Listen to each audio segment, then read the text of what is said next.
আসসালামু আলাইকুম এভরিওয়ান। মোমো পছন্দ করেন না বা মোমো এখনও খাওয়া হয়নি এরকম মানুষ হয়তো খুঁজে পাওয়া যাবে না। তবে যারা এখনও ট্রাই করেননি, অনেকে মনে করেন যে খুবই বিরক্তিকর এটা তৈরি করতে, তারা আজকে আমার রেসিপি দেখে খুব সহজেই মোমো তৈরি করে নিতে পারেন। আজকে আমি প্রথম মোমো তৈরি করলাম, আলহামদুলিল্লাহ আমার একদমই পারফেক্ট হয়েছে। খুব সহজে আমি আজকে আপনাদের সাথে রেসিপিটা শেয়ার করব। তাই চলুন প্রথমে মূল ভিডিওতে চলে যাই। আজকে যেহেতু আমি চিকেন মোমো তৈরি করব, এই জন্য প্রথমে আমি হাড় ছাড়া চিকেন নিয়ে নিয়েছি এবং এগুলো আমি ব্লেন্ডারের সাহায্যে একদমই ব্লেন্ড করে নিয়েছি। তো আমি আপনাদেরকে দেখিয়ে দিলাম যে কীরকম ব্লেন্ড করেছি আমি। তো এই পর্যায়ে আমি দিয়ে দিচ্ছি কাঁচা মরিচ এবং সাথে দিয়ে দিচ্ছি আদা বাটা এবং রসুন পেস্ট এবং স্বাদমতো লবণ অ্যাড করে দিচ্ছি। আরও অ্যাড করে দিচ্ছি জিরা গুঁড়া এবং টমেটো সস। তো সবগুলো উপকরণ আমি চিকেনের সাথে মিশিয়ে এবং হাতের সাহায্যে সবগুলো উপকরণ আমি মিশিয়ে নিব। এখানে আমার যেহেতু জিরা গুঁড়ার সাথে গোলমরিচ গুঁড়া ছিল, তো এখানে আমি আলাদা করে আর গোলমরিচ গুঁড়া ইউজ করিনি। আপনারা চাইলে এখানে ধনেপাতা কুচি বা ধনেপাতা গুঁড়া ইউজ করতে পারেন। প্রথমবার দেখে এটাকে খুব বিরক্তিকর মনে হলো, এটা কিন্তু তৈরি করা বেশ ইজি এবং খেতে তো ভীষণ মজা। আমি এটা প্রথমবার ট্রাই করলাম। আমি অনেকদিন ধরে বানাবো বলে ভাবছিলাম, কিন্তু আসলে অলসতার কারণে বানানো হয়নি। তো আজকে ভাবলাম বানিয়েই ফেলি। তো এই পর্যায়ে সবগুলো উপকরণ মেশানোর পর আমি দিয়ে দিচ্ছি গরম তেল। এই তেলটা আমি গরম করে নিয়েছি চুলায় এবং এটা আমি ঢেলে দিচ্ছি মিশ্রণের সাথে এবং একটা চামচের সাহায্যে আমি নেড়েচেড়ে মিশিয়ে নিচ্ছি। মোমোর পুরে অবশ্যই এভাবেই গরম করে তেল দেওয়ার চেষ্টা করবেন, এতে চিকেনের স্বাদটা অনেকটাই ভালো আসবে। তো আমি এভাবে চিকেনের সাথে তেলটা ভালোভাবে মিক্স করে নিয়েছি। যেহেতু অনেকটাই গরম তেলটা, তাই আমি একটা চামচের সাথে মিক্স করে নিয়েছি, যেহেতু গরম অবস্থায় তেলটা দিতে হবে। তো আমার মোমোর জন্য পুরটা একদমই রেডি। এই পর্যায়ে আমি মোমোর ডোটা তৈরি করে নেব। তো এখানে আমি আটার মধ্যে কিছুটা তেল এবং কিছুটা লবণ দিয়ে সাথে পরিমাণ মতো পানি দিয়ে একটা ডো তৈরি করে নিচ্ছি।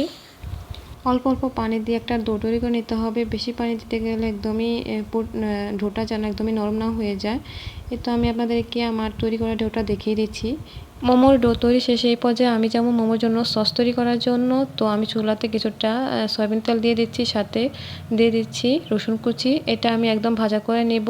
আরেকটা বাড়িতে আমি নিয়ে নিচ্ছি টমেটো সস। তো এই টমেটো সসটার সাথে আমি দিয়ে দিচ্ছি চিলি ফ্লেক্স এবং সেই গরম করে ভাজা রসুনের ভাজার সাথে রসুনের তেলটার সাথে আমি এটার সাথে মিক্স করে দিচ্ছি এবং একটা কাঠির সাহায্যে নেড়ে দিচ্ছি। তো এই তো আমার সস রেডি হয়ে গেল। তো এই তো আমার মোমোর জন্য সস রেডি হয়ে গিয়েছে। একদমই পারফেক্ট একটা সস তৈরি করে ফেলেছি খুবই সহজে। তো এই পর্যায়ে আমি মোমো বানাতে চলে আসলাম এবং বড় একটা রুটি বানিয়ে ছোট ছোট একটা ঢাকনার সাহায্যে ছোট ছোট রুটি তৈরি করে নিলাম, যাতে শেপটা একদম পারফেক্ট আসে। তো এভাবে আমি খুব সহজেই এই মোমোটা বানিয়ে নিচ্ছি এবং অল্প অল্প করে পুর দিয়ে এভাবে হাতের সাহায্যে আমি চেপে চেপে খুব সহজ একটা ডিজাইন করেছি। আমি একদম জটিল অবস্থায় যাইনি, প্রথম যেহেতু বানিয়েছি তো আমি একদম সহজ একটা ডিজাইন করেছি। এই ডিজাইনটা কিন্তু খুবই সহজ, এভাবে পুর দিয়ে হাতের ধারা চেপে খুব সহজে আপনি এই ডিজাইনটা তৈরি করে নিতে পারবেন। তো আমি হাতের সাহায্যে দেখিয়ে দিচ্ছি যে কীভাবে আপনি এটা তৈরি করতে পারেন। তো সেমভাবে আমি সবগুলা মোমোই তৈরি করে নিচ্ছি একই ডিজাইন দিয়ে। আর হ্যাঁ, আপনারা যারা প্রথম মোমো তৈরি করবেন বলে ভাবছেন, তারা সহজ ডিজাইনটাই ট্রাই করবেন। যেহেতু প্রথম অবস্থায় তো সসটাই ট্রাই করা বেটার হবে, আপনি খুব সহজে করতে পারবেন। আর হ্যাঁ, পুর দেওয়ার ক্ষেত্রে আপনি যেতটুকু পছন্দ করেন, আপনার কাছে যতটুকু দিলে ভালো লাগবে মনে হয় আপনি ততটুকুই ব্যবহার করতে পারেন। অনেকেই বেশি টেস্টের জন্য অনেক বেশি পুর দিয়ে থাকে, তো এখানে মিডিয়াম মানে একদম বেশিও না বা কমও না, মিডিয়াম পুর দেওয়াই ভালো হবে, এতে স্বাদটা ভালোই আসবে। এই তো আমার সবগুলো মোমো একদমই রেডি হয়ে গিয়েছে। এই পর্যায়ে আমি এগুলোকে স্টিম করে নেব। আপনারা চাইলে চুলায় স্টিম করতে পারেন, কিন্তু আমি রাইস কুকারে স্টিম করব। এখানে আমি রাইস কুকারে পানি বসিয়ে এর মধ্যে আমি স্টিম করে নিচ্ছি। আপনারা চাইলে চুলার মধ্যেও পানিতে স্টিম করে নিতে পারেন খুব সহজেই। তো এভাবে প্রতিটা মোমো আমি দিয়ে দিচ্ছি। আর হ্যাঁ, এখানে কিন্তু স্টিমারে আমি হালকা তেল ব্রাশ করে নিয়েছি, যাতে আমার মোমোগুলো ধোয়া শেষে উঠাতে না লেগে যায়, খুব সহজে আমি উঠাতে পারি। এই জন্য আমি কিছুটা তেল ব্রাশ করে নিয়েছি। তো এই যে আমি ঢাকনা দিয়ে ঢেকে দিচ্ছি এবং এটা আমি রেখে দেব প্রায় 30 মিনিটের জন্য। এই তো 30 মিনিট পর আমি ঢাকনা উল্টে দেখি যে আমার মোমোগুলো একদমই হয়ে গেছে, একদমই পারফেক্ট আলহামদুলিল্লাহ। তো মোমোগুলোর লুক দেখে আমার কাছে অনেকটাই আনন্দ লেগেছে। আসলে প্রথমবার ট্রাই করেছি, এতটা পারফেক্ট হবে এটা আশা করিনি। একদমই পারফেক্ট হয়েছে আলহামদুলিল্লাহ।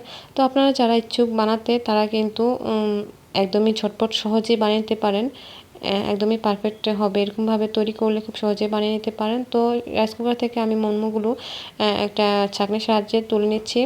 তো তো দীর্ঘক্ষণ অপেক্ষা করে অর্থাৎ কষ্ট করে বানানোর পর এ পর্যায়ে আমি এটা পরিবেশন করে নেব এবং টেস্ট করব যে আমার মোমোটা আসলেই কেমন হয়েছে। তো অবশ্যই এটা আপনাদের সাথে শেয়ার করছি।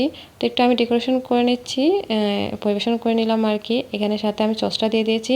আর মোমোটা সস ছাড়া একদমই অপূর্ণ, মোমোর স্বাদটা আপনি সস ছাড়া কোনোভাবেই পাবেন না। তো এখানে আমি একটা সস ইউজ করেছি এবং এই সসটায় মোমোর টেস্টটা অনেক অনেক বাড়িয়ে দিবে। তো এইভাবে আমি সসে মোমোটা দিয়ে আমি ট্রাই করছি। আলহামদুলিল্লাহ একদমই পারফেক্ট এসেছে, স্বাদটাও অসাধারণ এসেছে, বলার মতো না। আর এভাবে আপনারা অবশ্যই সস দিয়ে খাবেন, তাহলে আপনারা খুব ভালো স্বাদ পাবেন। ধন্যবাদ।